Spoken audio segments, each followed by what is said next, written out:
은혜 받으실 하나님 말씀은 시편 121편 우리 1절로 8절까지의 말씀입니다. 자, 오늘 말씀의 제목은 두리번 말고 눈을 들라, 두리번 말고 눈을 들라, 이와 같은 제목으로 하나님 말씀 증거하도록 하겠습니다.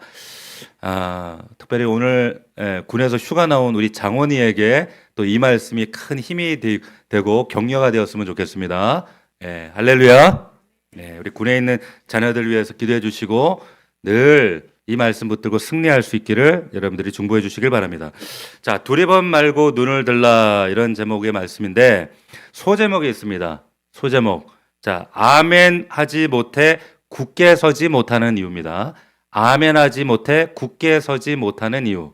우리가 지난 2주 전부터 우리 교회 표, 우리 아멘하면 굳게 서리라, 이와 같은 제목 표를 가지고 우리 지금 주제 시리즈를 진행하고 있습니다. 오늘 세 번째 시간인데 아멘하지 못해서 굳게 서지 못하는 이유입니다. 이게 소제목이에요. 자, 우리가 인생을 살면서 우리가 가장 비참할 때가 있습니다. 언제일까요? 가난할 때, 배고플 때, 돈 없을 때. 저는 젊을 때 돈 없을 때 참 그러더라고요. 비참해요. 근데 그게 아닙니다. 두리번거릴 때입니다. 가장 비참할 때가 두리번거릴 때. 문제가 딱 터졌는데 휴대폰 연락처를 막 뒤지면서 위아래로 수백 번 왔다 갔다 하면서 나 좀 도와줄 사람 없나? 누가 나 좀 안 도와주나? 이렇게 찾고 있는 자기 자신의 모습을 발견했을 때 그때가 가장 비참하더라고요. 가장 비참해요. 여러분 주말에 대형 우리 그 마트 이런 데 가보시면 꼭 이런 분들이 있습니다. 장바구니 들고 막 두리번 그러면서 막 이렇게 분주한 아저씨들 한 명씩 꼭 있어요. 왜 그래요? 와이프 잊어버린 겁니다. 와이프 잊어버려가지고 막 두리번거리고 찾고 있는 거예요. 어디 갔나, 여기 갔나, 저기 갔나.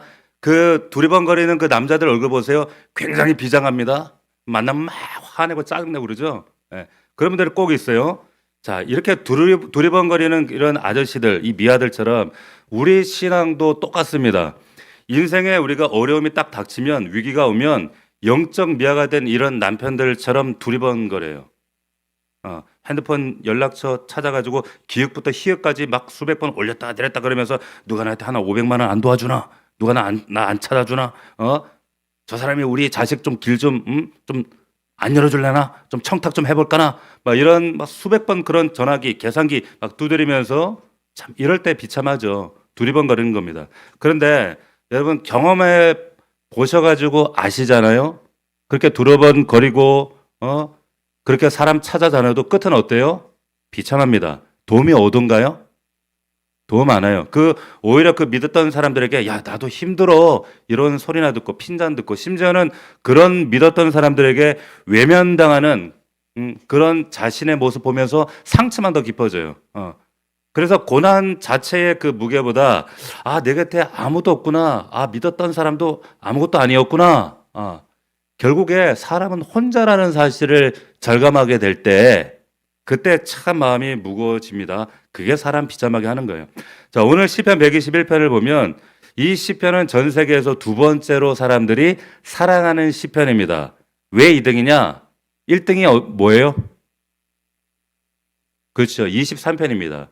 전 세계 사람들이 가장 좋아하는 시편은 시편 23편. 23편은 부족함이 없다, 이런 푸른 초장에 관한 이야기인데 121편은 내 도움이 어디서 올까라고 탄식하는 광야의 노래입니다.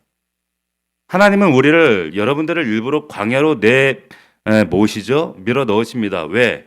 광야가 뭔지 아시죠? 광야가 뭡니까? 아무런 도움이 없는 것입니다. 아무런 도움이 없는 것. 우리 장원에겐 군대가 어쩌면 광야일 수도 있겠죠? 자, 근데 하나님 거기로 왜 보내시느냐? 두리번 거려봤자 답 없지? 이제 그만두고 고개 들어서 나와봐 하시는 곳이 광야입니다. 정말 아무것도 없는 곳이에요. 자, 이 메시지 주시려 하는 겁니다. 오늘 1절 말씀 여러분 다시 한번 보시기 바랍니다. 내가 산을 향하여 눈을 들리라. 나의 도움이 어디서 올까? 여러분, 눈을 드는 것, 이것이 믿음의 시작입니다. 할렐루야. 이게 믿음의 시작이에요. 근데 이 산이 어디입니까? 이 산이 어디예요? 예루살렘 시온산을 말하는 거예요. 다시 말하면 하나님의 임재가 이루어지는 임하는 그 산, 그걸 상징하는 거예요. 즉, 내 시선을 지금 하나님의 임재로 고정하겠다라고 하는 결단입니다. 내 시선을 거기에 맞추겠습니다. 라고 하는 결단. 자, 요즘 그 청년들이, 그리고 우리 직장인들이 거북목이 많아요. 왜 그런지 아시죠? 맨날 핸드폰 보고 컴퓨터 들여다보고 있으니까 목이 굽어가지고 목이 앞으로 쭉 이렇게 빠져 있어요. 저희 아내도 그렇더라고. 목이, 병 가서 찍었더니 목이 이게 일자로 거북목으로 쭉 빠져 있습니다. 영적으로 똑같아요. 맨날 땅의 문제만 보고 통장 잔고만 들여다보고 SNS 보면서 나보다 잘 나가는 사람들 보면서 부러워하고, 그러니까 영혼이 거북목이 된 겁니다. 그럼 고개가 처박혀 있으니까, 그러니까 세상밖에 안 보이는 거예요. 절망밖에 안 보이는 겁니다. 그러면 신앙생활이라고 하는 것은 뭐냐? 이 영적인 거북목을 교정하는 과정이에요. 자, 억지로라도 고개를 뒤로 젖혀서 위를 보도록, 위를 본다는 것은 하나님의 임재를 바라본다는 거예요. 하나님 주목하시는 겁니다. 그럼 우리가 신앙생활 하잖아요. 신앙이 무슨 뜻입니까? 신앙이 뭐예요? 믿을 신자예요. 우러를 앙자입니다. 우러를 보셔야 돼요. 고개를 들어야 됩니다. 들지 않으면 이 땅 것만 주목합니다. 믿음이 있으면 위를 보게 되어 있어요. 근데 반대로 자꾸 땅을 보는 이유는 왜 그래요? 아직 껄쩍지근하게 믿고 있다, 그거예요. 믿기는 믿는데 세상도 믿어져. 저 사람도 믿어져. 그럼 왜 신앙생활이 미적지근하고 진보가 없을까? 왜 그럴까요? 바라보고 있는 대상이 너무 많아서 그렇습니다.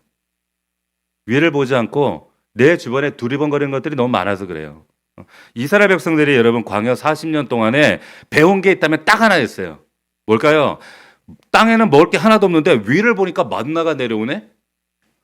낮에는 타 죽을 것 같은데 위를 보니까 뭐가 있어요?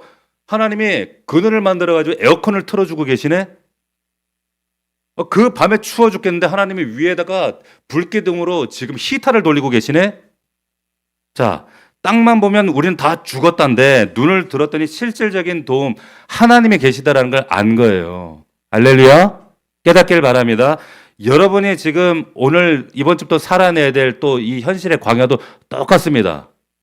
하나님이 계시다는 거예요. 여러분 오늘 보면 시편 121편, 여러분 앞에 맨 위에 보면 뭐라고 적혀 있어요? 작은 글씨로 성전에 올라가는 노래라고 적혀 있죠. 자, 왜 이런 글이 있는가 하면 매년 이스라엘 백성들은 세 차례에 걸쳐 가지고 이스라엘 절기 축제에 맞춰서 올라갑니다.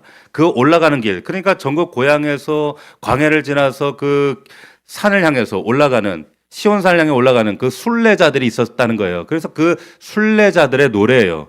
예루살렘은 여러분 아시겠지만은 산에 있습니다. 해발 600m 고지대에 있는데, 그래서 시인이 이렇게 얘기를 하는 거예요. 1절을 보시면 내가 산을 향하여 눈을 들리라, 나의 도움이 어디서 올까? 험한 산길, 그 시온산을 향해서 광야를 통과해 그 산을 오르는데 숨이 막 턱까지 차오를 때, 야 정말 힘들다, 누가 날 좀 안 도와줄까?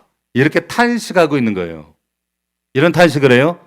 자, 여기서 인생이 두 갈래로 여러분 나뉘어집니다. 잘 들으세요. 질문만 하고 탄식으로 끝나는 인생이 있는가 하면 곧바로 2절로 확신으로 나가는 인생이 있어요. 2절입니다. 여러분 2절 보세요. 같이 읽어볼까요? 시작. 나의 도움은 천지를 지으신 여호와에게서로다. 할렐루야. 보세요. 여러분 이 답을 가지고 계시나요? 끊임없이 물으셔야 돼요. 난 이 답을 확증받고 확신하고 있는가? 내 삶이 요동치고 내 인생에 정말 포도주가 떨어졌을 때 그래도 나의 도움은 온 우주를 창조하신 우리 아버지야, 하나님이야, 하나님뿐이야 선포할 수 있는 이 믿음이, 확신이 내 안에 나를 작동하고 있는가, 나를 붙들고 있는가. 여러분 오늘 이 확신이 회복되기를 주의 이름으로 축복합니다. 회복되셔야 되는 거예요. 여러분 요한복음 2장에 우리가 잘 아는 가나 혼인잔치 이야기가 나오죠. 잔치는 즐거운 거예요. 박수치고 축복이 있고 정말 웃음이 넘치는 자리입니다. 그래서 즐거운 잔치집이 열리는데 예상하지 못한 문제가 생겼어요. 어떤 문제? 포도주가 떨어진지라 그랬어요.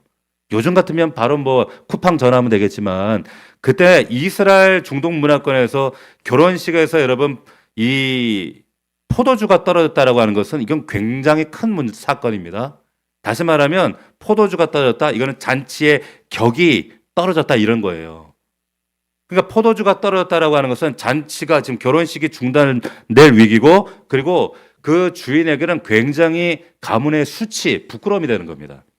우리 인생이 똑같아요. 우리가 부모의 축복 가운데 남자와 여자가 만나가지고 결혼식을 하면서 행복하게 살겠습니다. 그렇게 출발했는데 우리의 인생에 예기치 못한 수많은 포도주가 똑 떨어지는 사건들이 있단 말이에요. 경제적으로 바닥이 나고 그리고 문제가 생기고 그리고 건강의 포도주가 마르고 관계 포도주가 마르고 우리 인생에 이런 위기들이 막 닥쳐온단 말이죠. 이때 우리에게 절대 보호자 하나님이 나에게 있느냐 없느냐 여러분의 삶의 질을 완전히 바꿉니다. 완전히 다르게 합니다. 우리가 지금 읽은 이 시편 121편은 바로 그런 상황에서 부르는 노래라는 거예요. 자, 우리가 하나님을 나의 도움으로 인정하고 예수를 정말 나의 실제적인 나의 도우시는 분으로 고백한다면 여러분 우리의 삶에는 구체적으로 두 가지 변화가 생깁니다. 잘 보세요. 첫 번째는 하나님께서 우리의 삶에 실제로 구체적인 보호자가 되신다는 것을 체험하게 돼요. 여러분 잘 들으세요. 여러분들이 가장 붙들고 있는 의지하는 것들이 있죠. 그런데 그 믿었던 것들도 어느 날 사라질 때가 옵니다. 흔들릴 때가 옵니다. 그런데 그래서 근원적인 도움은 하나님이시구나라고 하는 것을 체험해야지만이 남은 인생도 우리가 살아내는 거예요.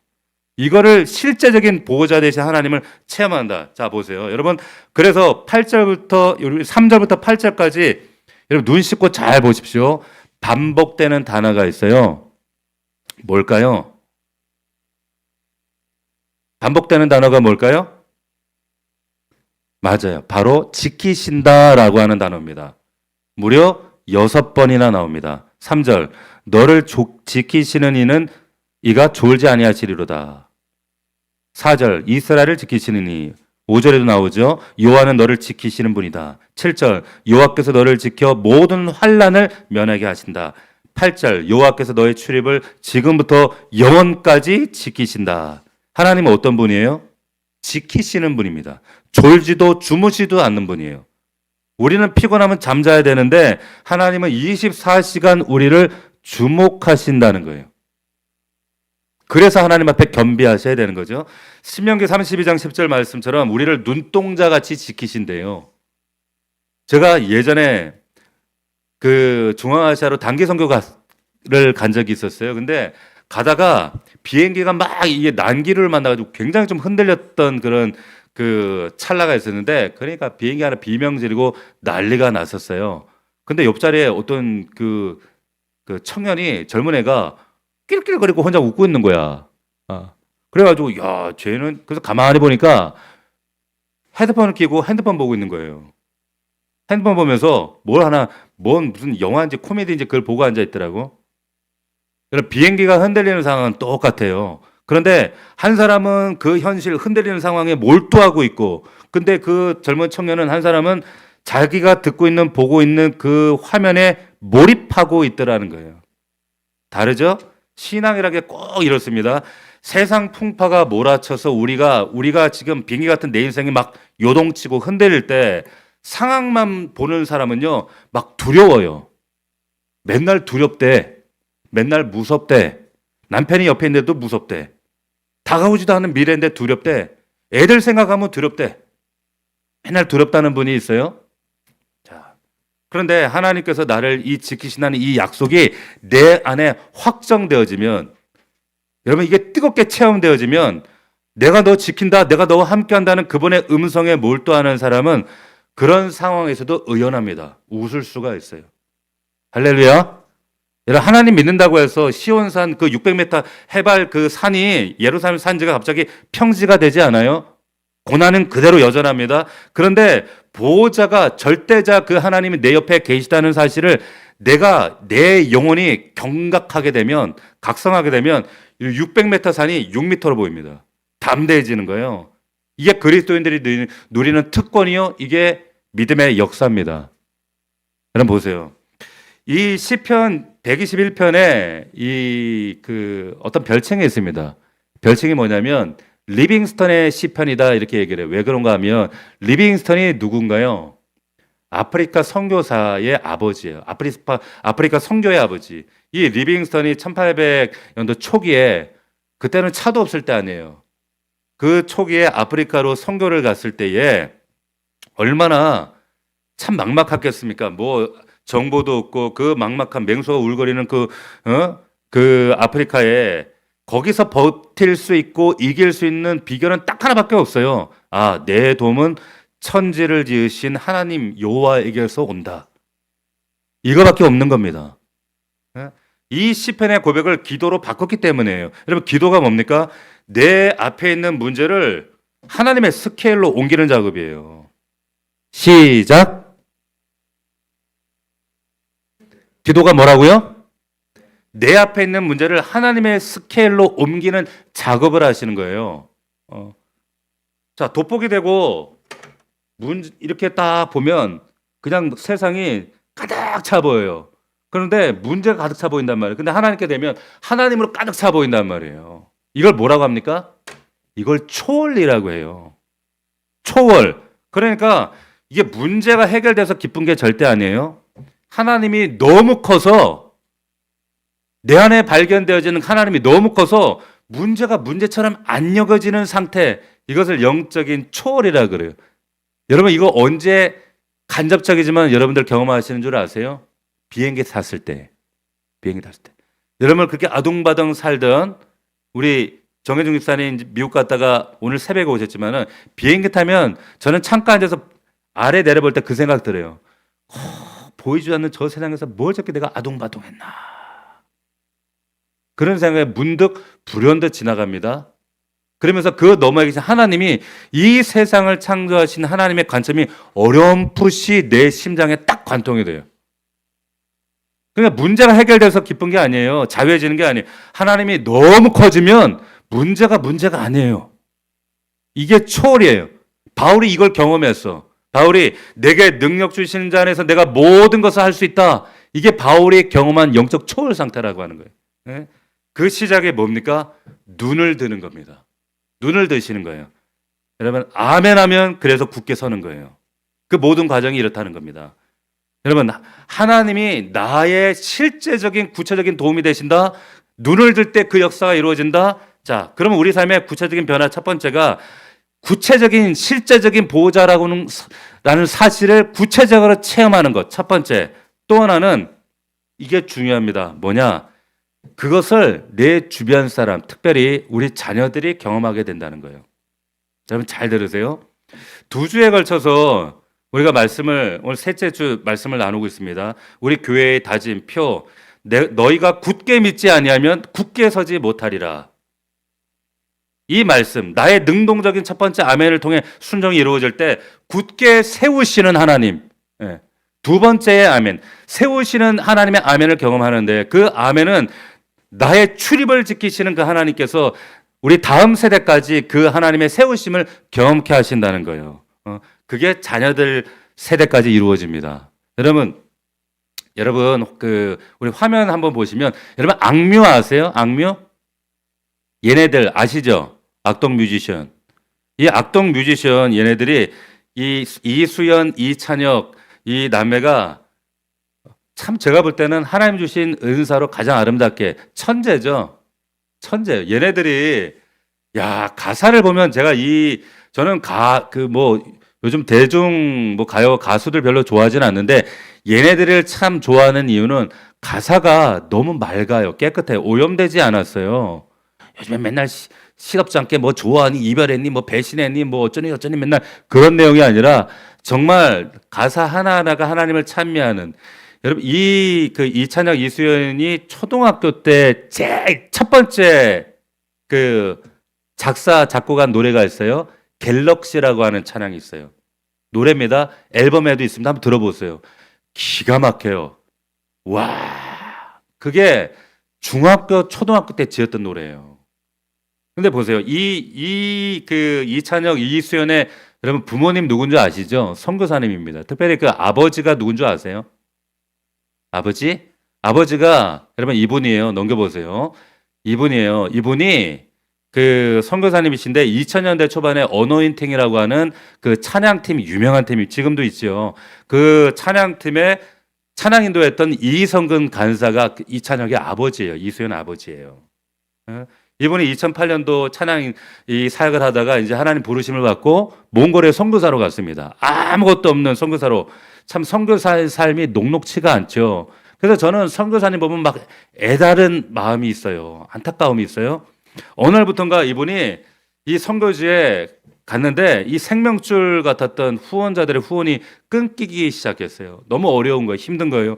그 재정적 위기가 닥치고 그 아이들을 이제 홈스쿨링 하면서 어렵게 정말 사역조차도 이어갈 수 없는 그런 어려운 상황에 이르렀어요. 위기 아닙니까? 자체절명의 어려운 상황인데 오늘 말씀에처럼 나의 도움 되시는 피난처 되시는 하나님 붙들고 그 막막한 위기 속에서 이 선교사님이 결단한 게 있어요. 결단한 게 있어요. 하나님이 나의 도움이시니 하나님이 나를 책임져 주실 거야. 이 결단이었어요. 그 상황 속에서 아이들하고 가정에서 홈스쿨링하고 가정에서 찬양하고 기타 치고 예배하면서 하나님 앞에 예배하는데 그때 이 가정에게 이 이성근 선교사에게 주신 약속의 말씀이 여러분 잠언 14장 26절입니다. 넘겨보시면 자, 이 말씀입니다. 우리 한번 이 말씀을 나에게 주시는 말씀으로 받으면서 한번 선포합시다. 시작. 여호와를 경외하는 자에게는 견고한 의뢰가 있나니 그 자녀들에게 피난처가 있으리라. 아니 경외는 내가 있는데 왜 자녀가 피난처가 생기나? 그래 보세요. 이 약속의 말씀처럼 근데 하나님이 이 악묘 그 찬혁 수연 이 자녀들에게 피난처가 되어 주셨어요. 2014년도에 이 남매가 여러분 아시는 것처럼 그 음악 프로그램 출연해서 우승했잖아요. 그리고 지금까지 10몇 년 동안 12년 동안 지금 많은 사람들에게 사랑받는 정말 실력파 싱어송라이터로 지금 하나님께 쓰임받고 있단 말이에요. 왜 그런 줄 아세요? 이 말씀이 온전하게 저 자녀들을 붙든 거예요. 성취케 하신 겁니다. 부모가 하나님을 경외하고 믿음을 지킬 때 하나님께서 그 자녀들의 앞길을 열어주시고 전적으로 피난처가 되어주십니다. 그 약속의 말씀이 여러분 이 말씀이에요. 그리고 오늘 시편의 말씀이에요. 너희가 굳게 믿지 않으면 굳게 서지 못합니다. 여러분 여호와를 그러나 경외하는 자에게는 견고한 의뢰가 있나니 자녀들에게 피난처를 하나님께서 허락하십니다. 할렐루야. 정말 그렇다는 거예요. 저도 그걸 깨달아요. 저도 체험해요. 여러분 이렇게 보세요. 이렇게 믿고 나아가는 정말 하나님께서 우리의 위로가 되시고 도움이 되시는 하나님이심을 고백하는 자에게 여러분 본문에 보시면 놀라운 변화가 이어져요. 굳게 믿으면 굳게 섭니다. 그 세우시는 놀라운 변화가 있는데 여러분 1, 2절을 보시면 여러분 여기에 계속 내가 산을 향해 눈을 들리라. 나의 도움 어디서 올까? 나의 도움은 천지를 지으신 여호와께서 나라는 1인칭 고백이 여러분 잘 보시면 3절부터 8절까지는 1인칭이 뭘로 바뀝니까? 아니죠. 2인칭으로 바뀌어요. 너를 이렇게 바뀌어요. 너를. 여러분 이게 중요합니다. 3절, 5절, 6절, 7절, 8절 1인칭이 나에서 지금 너로 바뀌는 거예요. 자, 눈을 들어서 앙망하며 아멘하며 나아갔더니 이제는 눈을 들어 자, 위를 바라보던 사람이 어딜 바라보는 거예요? 옆을 바라보는 사람으로 변화시켜 주신 거예요. 이제는 1인칭이 아니라 2인칭에 지쳐 지금 옆에 또 다른 순례자가 있네. 예. 그 순례자를 향해서 지금 이 3절부터 그 순례자를 격려해주고 축복해주는 그런 사람으로 변화되어지더라. 이런 사람을 뭐라 그래요? 우리가 교회에서 영적인 어른이다라고 얘기를 하는 겁니다. 영적인 어른이라고 얘기하는 거예요. 이게 바로 아멘하면 굳게 서는 과정이에요. 영적인 어른 되는 거예요. 교회가 건강하려면 여러분 이런 영적인 어른이 많아져야 될 줄로 믿습니다. 교회 장로 권사 많이 세우라는 얘기 아니에요? 어른이 많아져야 돼요. 성숙한 어른이 많아져야 돼요. 교회 보면은 꼭 영적인 보면 시어머니 같은 분들이 있죠. 어떤 분들? 집사님이 기도하니까 남편이 그래 맨날 속삭이지. 믿음이 없으니까 병이 안 낫지. 이건 어른이 아니라 뭐예요? 꼰대라고 하는 거예요. 꼰대, 영적 꼰대. 그게 아니라 보세요. 10년 동안 혈류병 앓던 여인이 어떻게 예수님 앞에 나왔겠어요? 분명히 옆에서 영적 어른이 야, 너 그동안 의사 찾아다니느라고 두리번거리느라고 시간 보냈잖아. 이제는 진짜 그분 앞에 가. 그분이 진짜 어른이셔. 이렇게 말해 주었던 사람이 있었다는 거예요. 여러분이 그 어른이 되어 주시기를 축원합니다. 여러분이 그 어른 되셔야 돼요.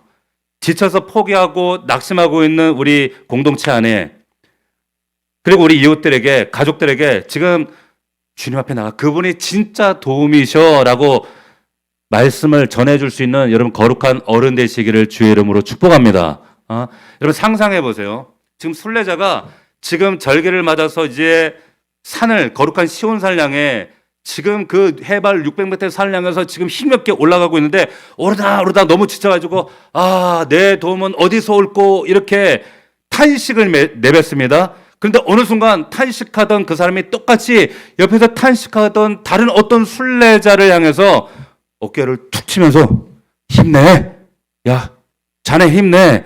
여호와께서 너를 실족하지 않게 하실 거야. 내 그늘처럼 널 보호하실 거야. 그분은 졸지도 않으셔. 이게 교회입니다. 아시겠어요? 여러분, 이게 교회입니다.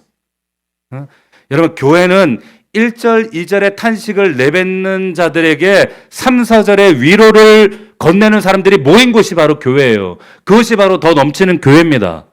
할렐루야! 세상은 너만 힘드냐? 나도 힘들다 하면서 막 핀잔 주지만은 믿음의 공동체라고 하는 것은 하나님의 이름으로, 예수의 이름으로 서로 격려하고 위로하고 축복하고 세워주는 거예요. 힘내. 하나님이 진짜 도움이야. 하나님 바라보고 올라가자. 외치는 겁니다. 어디에서? 목장에서, 화목제에서, 특별히 여러분 가정에서 이 역사가 이루어지는 거예요. 이런 아름다운 화답이 일어나야 된다는 거예요.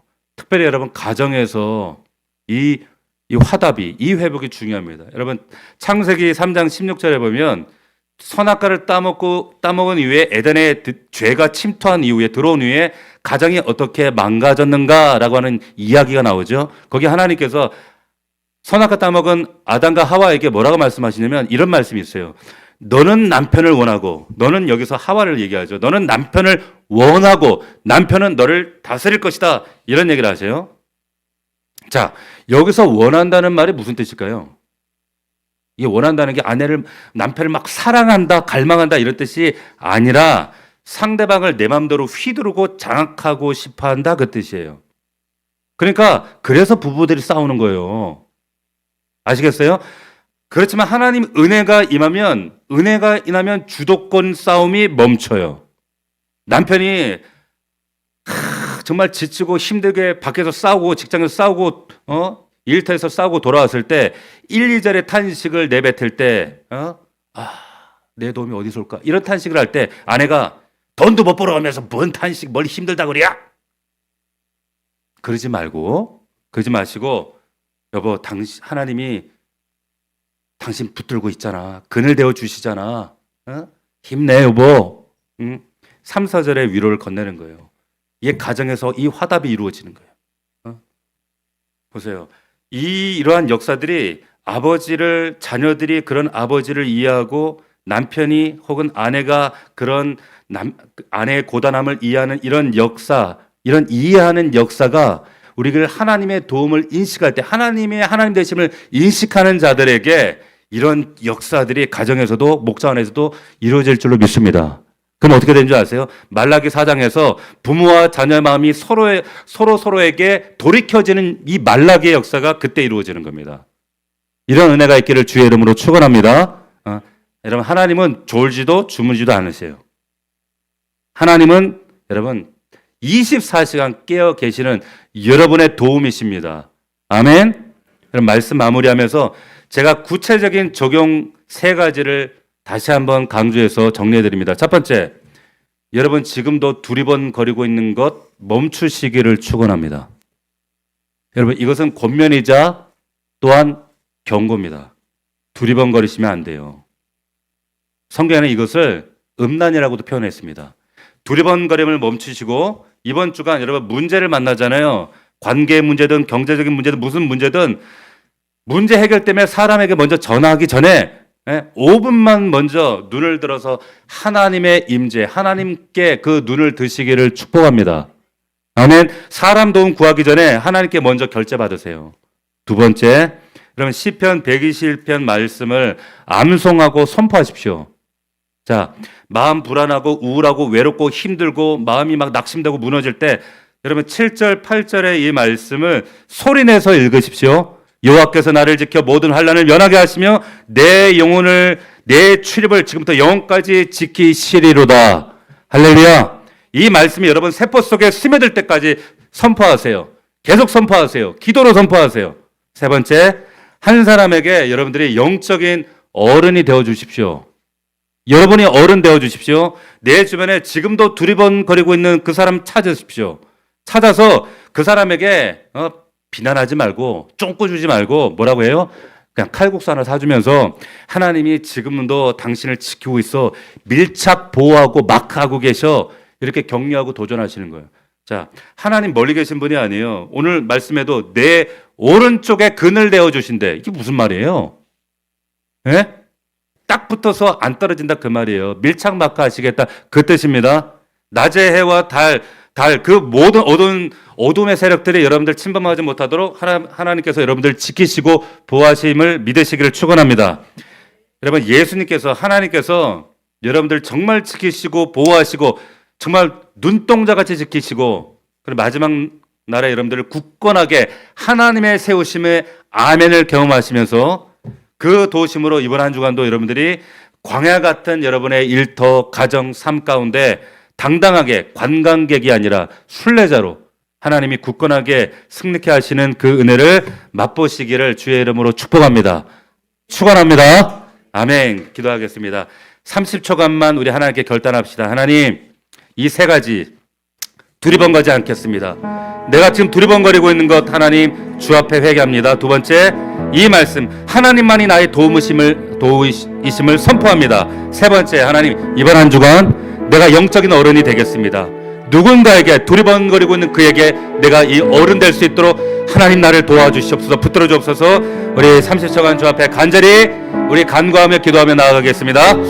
살아계신 하나님 아버지 감사합니다. 아버지 하나님, 오늘 선포하신 이 말씀이 우리에게 하나님의 놀라운 약속이 될 수 있도록 좀 역사하여 주시옵소서. 아버지 하나님, 여전히 우리의 삶 가운데 두리번거리고 있는 인생들이 있다면 하나님 그 영혼이 거북목이 돼서 이 땅것만 바라보고 있는 자들이 있다 하며 아버지 하나님, 이제는 눈을 들어 하나님을 나의 도움 되시는 하나님의 인재를 주목하는 자들 되게 하옵소서. 아버지 하나님, 우리의 삶을 계획하고 도모할지라도 기도하게 하시고 끊임없이 하나님을 묻는 자들 되게 하옵소서. 이 시편의 120편 말씀은 광야의 노래를 선포하기를 원합니다. 하나님, 내 영혼을 지키시는 하나님, 이 말씀 내 영혼의 세포 속에 스며들 때까지 외치고 선포하기를 원합니다. 불안하고 힘들 때마다 이 말씀 우리의 능력이 되기를 원합니다. 우리 사랑하는 성도들, 이제는 영적인 어른 되기를 원합니다. 여전히 세상 속에 두리번거리고 있는 가족들에게, 이웃들에게, 우리 모건들에게 하나님 정말 그들 위로하며 하나님 우리의 그늘 되어주심을, 도움이 되심을 선포해주며 격려하는 그런 영적인 어른들이 되어지기를 원합니다. 하나님 함께하여 주옵소서. 역사하여 주시옵소서.